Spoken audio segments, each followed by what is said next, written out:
All right. I'm just going to present some data today on a study that we did towards the end of last year. Looking at heat and hypoxic training. This was a rather large study. It was part of my PhD, and I'd just like to acknowledge my co-authors on it. I've got the wonderful position of I'm currently doing my PhD, but I also am working as a physiologist at one of the state institutes in Australia.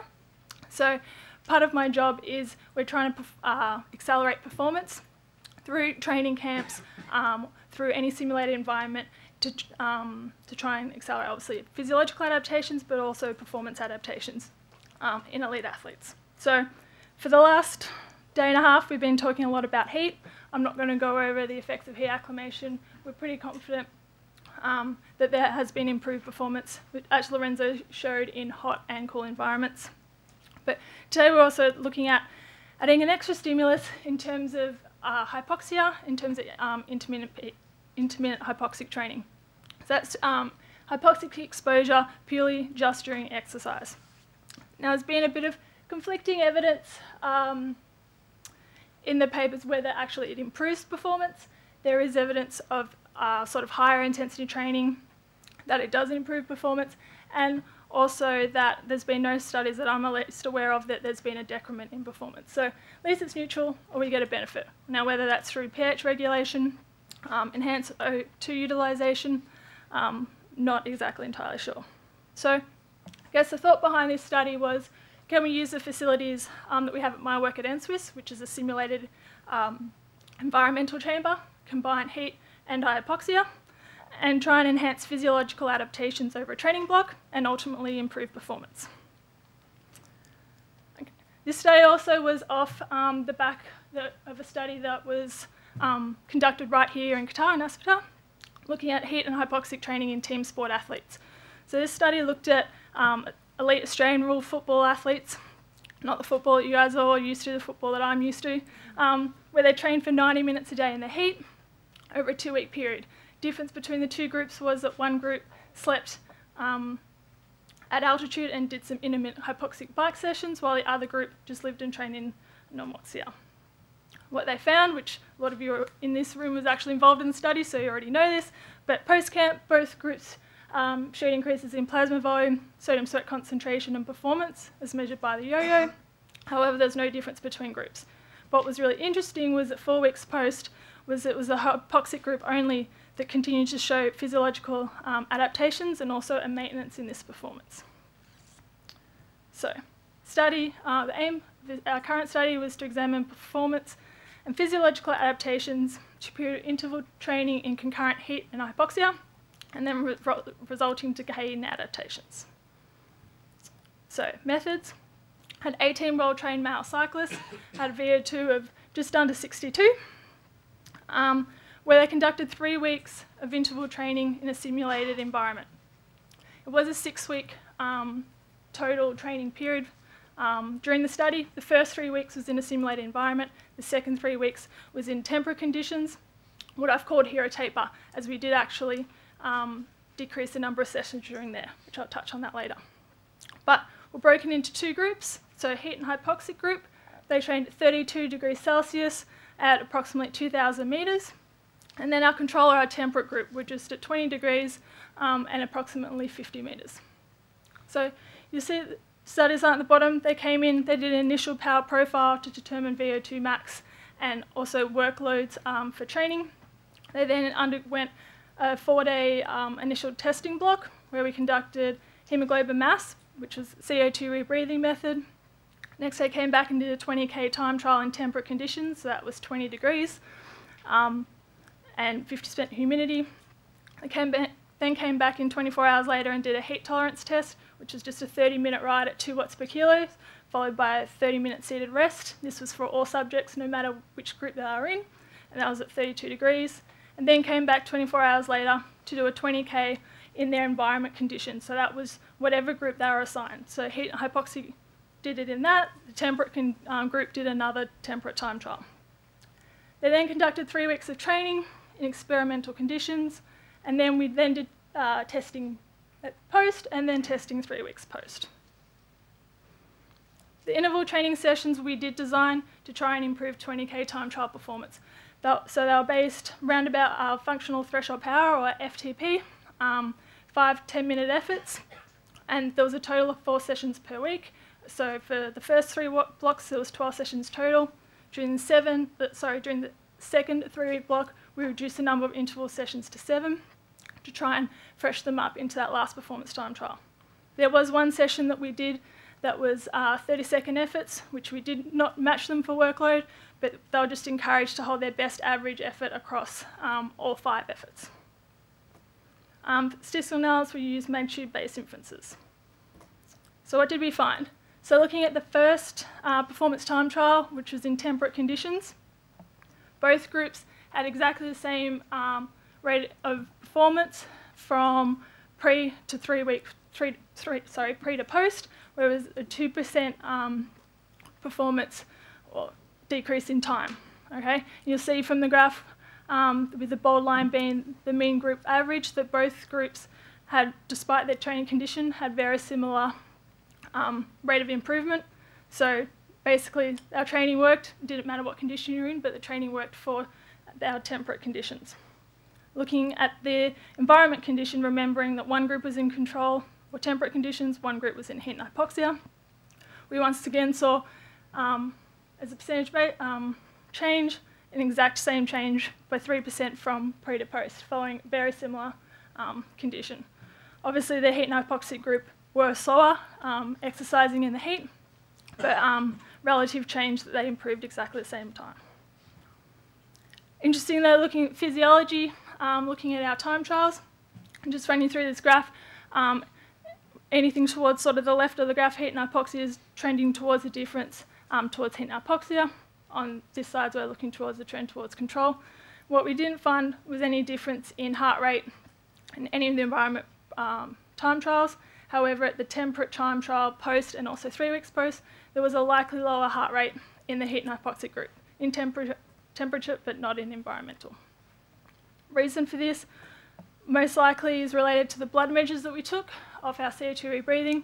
What we did see was slight increase in hemoglobin mass, blood volume and plasma volume above our technical error for the data.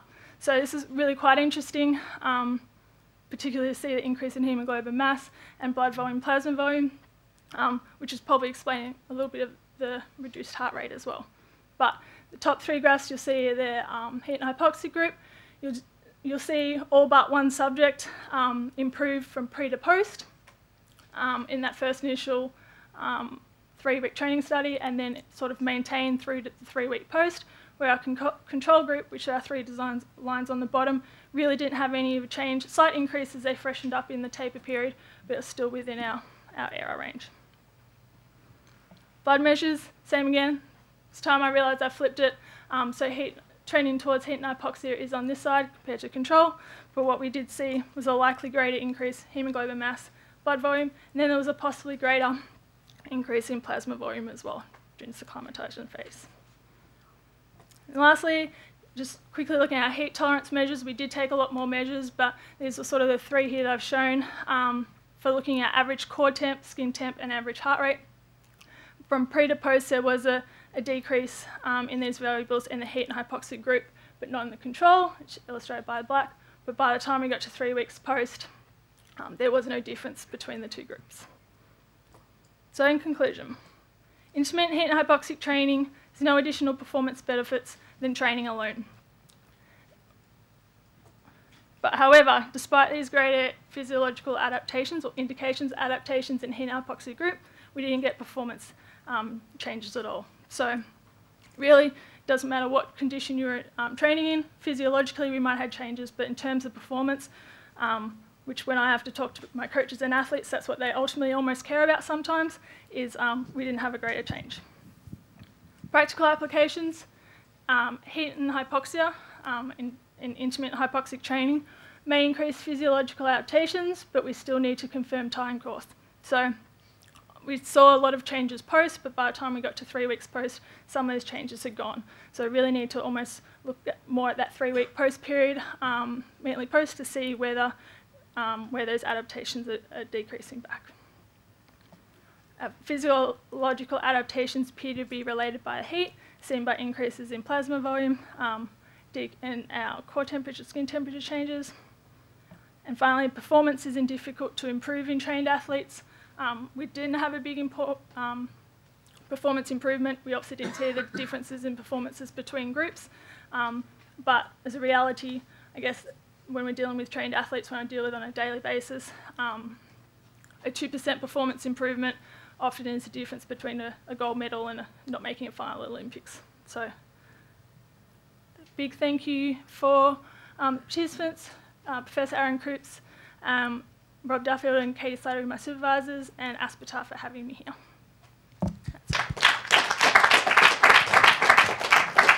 Thank you. I just had a quick question myself. How accustomed were your subjects in riding the time trial? They all had been multiple 20k time trials before. They were regular cyclists that rode between 20 and 30k time trials multiple times. We did the power profile. Some of them hadn't ridden on the time trial bike before, but they'd had at least 2-3 times before they did the 20k time trial using the power profile and stuff. So in terms of pacing things to 20k, they were all pretty confident on what they were doing. Okay, thank you. Other questions? Yep. Thank you for the very interesting presentation. Maybe I missed it. What was the total exposure time in both altitude and heat? So it was small. It was only 12 hours over the 3-week period. And so they were 60-minute sessions over the 3-week period of interval sessions. And how do you explain the increase in hemoglobin mass after such a short exposure? I'm not sure I can 100% change, and if anyone's got some ideas in the room here, that would be fantastic. But what we're thinking, I guess, along with this study and the previous study here, that there's got to be something going on combining heat and hypoxia, whether it's related to the kidneys and some functioning that's going on there, stimulation, we're not really sure. But this is sort of, I guess, part one of a study of several other studies that we're going to look at it, but it has been seen a couple of times, so I can't stand up here exactly and say why we saw it. I could maybe comment on that. Sorry. So there is some old study on heat acclimation, and Professor Soka might correct me on that because he knows the literature much better than me. But there is some old study showing that the first response to heat acclimation is effectively you have a plasma volume increase, and this is that has been reported a lot of time because it's very easy to study short-term acclimation. But it seems that on long-term acclimation or on a delayed effect, you have as well an increase in hemoglobin mass as a response to heat exposure, being triggered by the increase in plasma volume itself. So the human body leveling off is a different compartment in the blood. So do you think that is something that might have occurred in your study, that the heat might have helped for the hemoglobin mass increase? I think so. I think it's definitely got to be related something to the heat, because there wasn't enough, and there's been no studies really showing in intermittent hypoxic training that was enough altitude exposure. So I think it's definitely from the heat side of it, for sure. I've often wondered about this, but I think carbon monoxide is a very good technique and it has a lot of pluses. But I've always kind of worried about it for use at altitude, because if you go back to the Handbook of Physiology in the first studies, the carbon monoxide's volume of distribution is more than the vascular space, so it'll bind with the myoglobin. So with high altitude and things like this, and you get changes in muscle myoglobin, your volume of distribution may go up. So it may be more, maybe your vascular space didn't go up, but basically it leaks out and it binds. There's more receptor sites for it outside of it. Any more questions? Okay. Erin, thank you very much. Thank you. Lunchtime.